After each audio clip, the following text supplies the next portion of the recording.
I would say somewhere around the ninth or 10th grade, I was in the library and I was reading a book on a battle. I think the battle was Iwo Jima. I think that's what it was, and talked about the Marines. And then I started reading other books about the Marines, and and I always told everybody I'm going to be a Marine. And so, like I said, I'm about 10, 11 years old at this, and they just kind of fascinated me. And then watched a lot of the Vietnam stuff on TV, and of course the guys that were doing, well, I mean, the Army was doing a lot of heavy fighting too, but it seems that the Marines captured the headlines a lot, and that's where I want to be. I want to be with those Marines.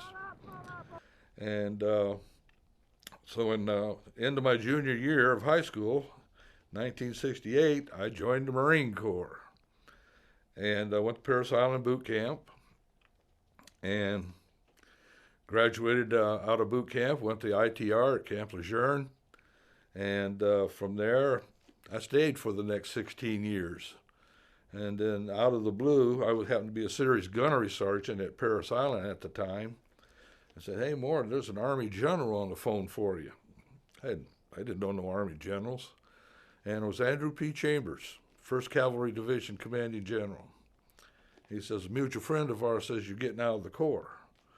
And he talked to me a little bit. He says, "Well, how'd you like to draw for the Army?" Because that was my primary MOS. I was a 4611 combat illustrator. And I said, "I'd like to think about it." I thought about it. I said, "Yeah, I'll do it." And so in 1984, Fort Hood, I checked into Fort Hood as the division illustrator. One of the things that I was involved in a lot was recruiting, helping develop recruiting posters and advertising. I did a lot of historical illustrations for Marine Corps history, and also I ran in the graphic shops who make training aids for the instructors and things, slides, posters, overhead transparencies, all kinds of visual medias for the instructors to use as training aids for their students. I helped rebuild the 1st Cav Museum to get it ready for recertification. So I got to go in there, and they pretty much just turned me loose as far as designing some of the exhibits, some of the artwork that just hung on the walls. And then, like I said, then I was a tech advisor for a couple movies.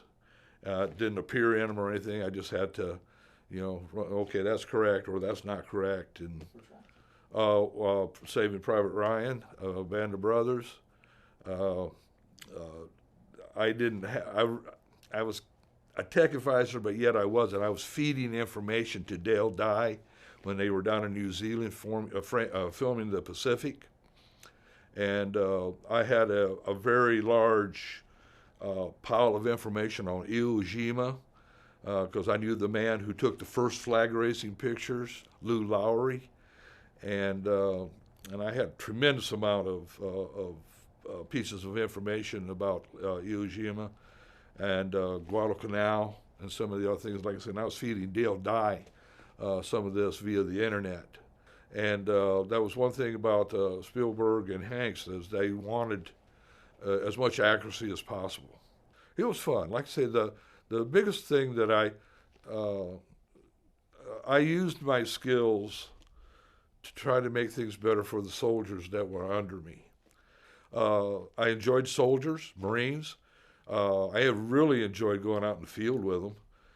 Even after I retired, commanders would invite me to come out with their units to take pictures and things so that I could draw from them, and do things for the companies and the regiments and battalions. And I would sit down. I'd get down in the dirt with them, in the mud, and take pictures and sit down and eat chow with them. And I just love being with the people. And that's probably one of the biggest things that I missed.